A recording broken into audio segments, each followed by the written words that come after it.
Hi guys, today we are going to test the 3 skills that will benefit from having a higher defense and see what makes them different from each other.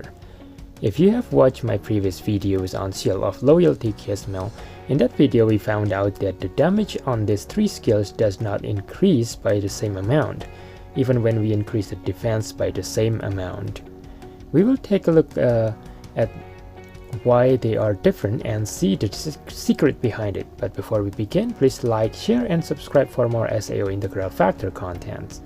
So we will start by comparing the damage of the 3 skills with the same defense and attack stats. We will show the skill level later on after we see the damage on each one. The Shield of Loyalty is doing almost 16,800 damage, and on the Courteous Kizmel it is doing almost 18,500 damage, and the UGO one is doing around 12,800. So we have about 1,700 damage difference between the Seal of Loyalty and the Courteous Kizmel, and around 4,000 damage difference between the Shield of Loyalty and the UGO skill. We are going to do a few more hits, and some are going to be higher and some are going to be lower damage with the same skills, but they don't really matter as we can already see how much difference the damage from those 3 skills even though they have the same skill descriptions. Also notice that I am testing it against the enemy that is weak to piercing weapon. Then the Shield of Loyalty is a blunt type weapon and the UGO and Courteous Kizmel is a slash type. So this will not trigger the sword weapon proficiency skill that increases the damage on enemy weak to slash. Also the enemy is weak to wind, and all of these 3 skills are not wind type skills, so none of them are going to get a benefit from the elemental weakness. Now we will see the difference between these 3 skills, especially now the Shield of Loyalty and the Courteous Kizmel. And as you can see, my Shield of Loyalty has been limit broken once, which has 220 damage multiplier, meanwhile the Courteous Kizmel has 256 without a limit break. There are 26% damage multiplier difference between the 2 skills, and it is the only difference we see here. I'm going to limit break the skill to see if the small difference on the damage multiplier is what makes the damage difference. Limit breaking this skill, increasing the damage multiplier by 10%, which makes this skill now has 240% damage multiplier. So let's first see if it makes any difference. And boom, it's almost at 17,600 damage now. Compared to before, it increased the damage by 800. Considering limit breaking skill only increased the damage multiplier by 10%, it should not increase the damage by that much, since it will require our base damage or base attack to be doing 8,000 damage. We are going to take a few more samples damage with it and see what is the average damage so we can use it for our damage calculations formula. Looks like it's hitting a bit lower, so probably we got 17,400. We got around 600 damage increase, which is still high for a 10% increased damage multiplier. Well, anyway, let's see if we get the same damage as Courteous Kizmel if we make the damage multiplier the same.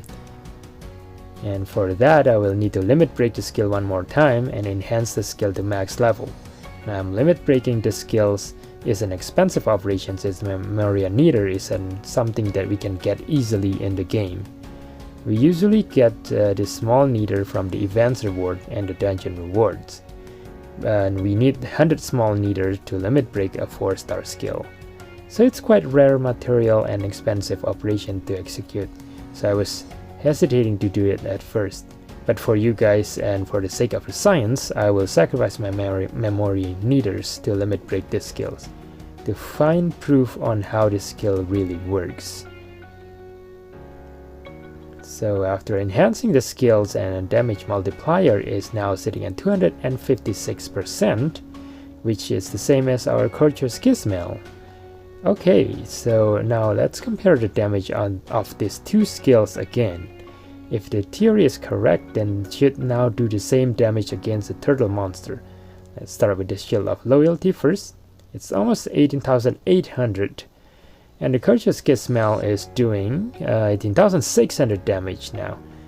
So let's try a few more times to make sure the damage stays consistent. Because from that earlier sample, it looks like it is pretty much the same damage. This time it still seems like the Shield of Loyalty is doing a bit more damage, but I think they're just a damage variations, because we saw earlier on in a previous clip that the Courteous Kizmel is capable of hitting 18,900 damage as well. So we got around 1700 damage increase of Shield of Loyalty by increasing the multiplier by 26%. Let's look at other skill with different damage multiplier and compare them. First we have the SAO weapon skills that have 560%, and we can ignore the second skill as it's only increasing the critical rate, and compare it with this Courteous skill that has 415 damage multiplier. Again, the second skill can be ignored. So these two skills has 145 damage multiplier difference, which is a lot higher than the 26% multiplier increase that we add on the Shield of Loyalty. Let's see how much damage in the Courteous.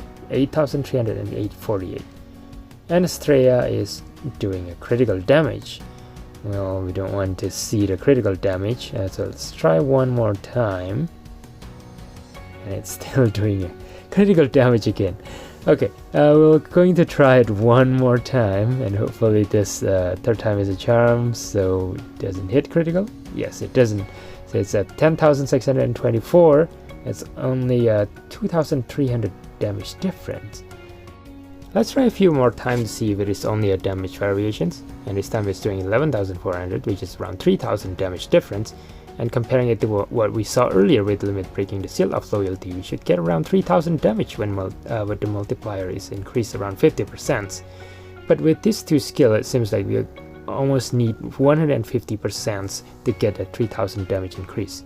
This means that the attack multiplier is somehow involved in the additional damage calculation that the 2 Kizmel and the Yu-Gi-Oh skill has. So to summarize, this kind of defense scaling skill will be benefited by having a higher damage multiplier, since the damage multiplier contributes to the additional damage that we will receive from higher defense on the skill as well. This makes this kind of skill worth limit breaking the most, since you will technically get more than 10% damage multiplier per limit break, and it will be stronger as you have more defense. The Courteous Kizmel is the exception, since it only increases by 3% per limit break. The Courteous Kizmel is strongest without limit breaking the skill, but on maximum limit break it will become the weakest. The Yu-Gi-Oh skill will have the same damage multiplier as the Courteous Kizmel, and it has benefit from having an element. The Shield of Loyalty has the most potential, since it will have the highest damage multiplier on maximum limit break, and will get the benefit from the shield weapon proficiency that will increase the damage on shield skill. So that's it for my video. Thanks for watching. Bye now.